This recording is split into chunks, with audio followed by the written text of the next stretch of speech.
नमस्कार सहकारी मित्रांनो, माझ्या YouTube चॅनलला आपल्या सर्वांचे पुनश्च एकदा हार्दिक स्वागत आहे. आपण जर सरकारी कर्मचारी किंवा पेन्शनधारक किंवा कुठेही शासकीय सेवेत नोकरीला असा तर ही खास बातमी मी आपल्यासाठी घेऊन आलेलो आहे. पण तत्पूर्वी आपण आमच्या चॅनलवर नवीन असल्यास चॅनलला निश्चित सबस्क्राईब करा आणि बेल आयकॉनला प्रेस करून ऑल नोटिफिकेशन्स ऑन करा, जेणेकरून आपल्याला व्हिडिओचे सर्व नोटिफिकेशन्स हे सर्वात अगोदर हे प्राप्त होतील. जर तुम्ही केंद्र सरकारचे कर्मचारी असाल तर येथे काही दिवस तुमच्यासाठी महत्त्वपूर्ण बदल घेऊन येणारे आहेत.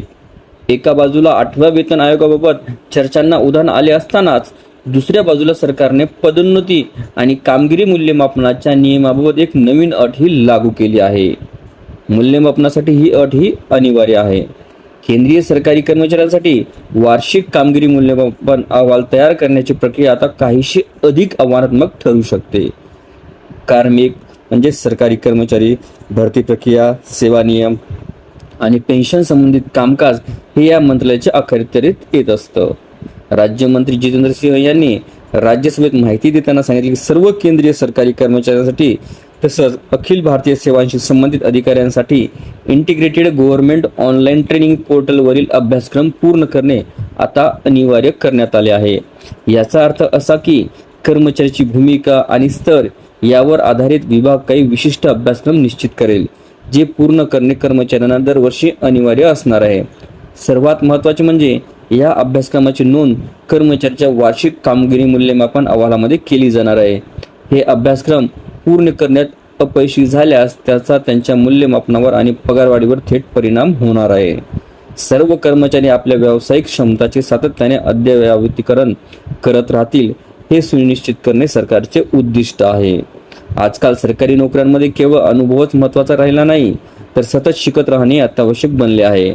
यामुळे कर्मचाऱ्यांची कौशल्ये विकसित होत असतील, कामाचा दर्जाही सुधारेल आणि पदोन्नतीच्या संधीही वाढतील. सध्या लाखो कर्मचारी 8व्या वेतन आयोगाच्या शिफारशींच्या अंमलबजावणीची आतुरतेने वाट पाहत आहेत.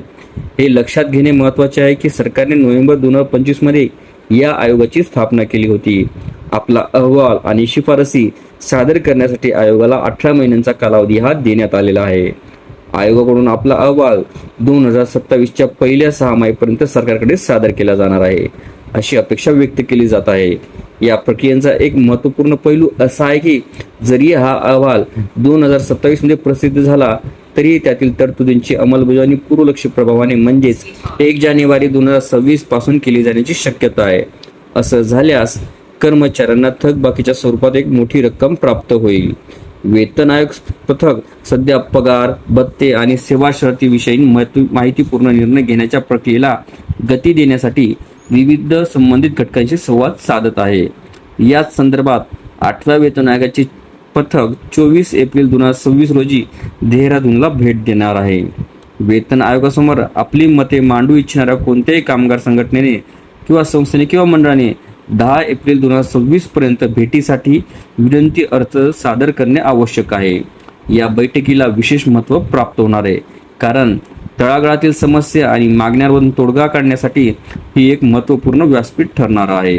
8व्या वेतन आयोगाच्या बरोबरीने हा नवीन नियम या गोष्टीचे संकेत देतो की नजीकच्या भविष्यात सरकारी नोकरीचे स्वरूपच पूर्णपणे बदलून जाण्याच्या उंबरठ्यावर आहे.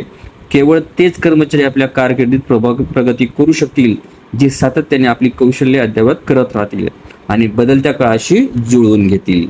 आपल्याला व्हिडिओ आवडले असल्यास चॅनलला नक्कीच लाईक, शेअर आणि कॉमेंट्स करायला विसरू नका.